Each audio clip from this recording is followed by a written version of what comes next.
ஆழ்கடலில் மீனவர்களின் வலையில் சிக்கிய ராட்சச அதிசயம். ஒரே இரவில் மீனவர்களுக்கு அடித்த ஜாக்பாட்.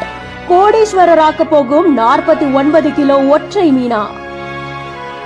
அப்படி என்ன மீன் அது? நடுக்கடல்ல நடந்தது என்ன?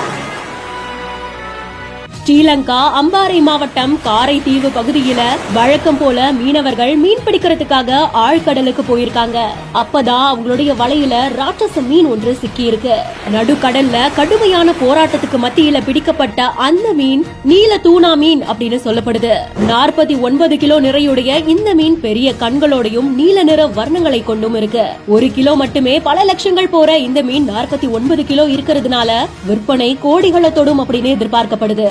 பெரிய மீன்களை கொள்முதல் செய்யற நிறுவனங்களே இந்த மீனையும் அதிக விலை கொடுத்து வாங்குறதாகவும் சொல்லப்படுது. இதனால நீல தூணாவை விற்கிறதுக்கான முயற்சி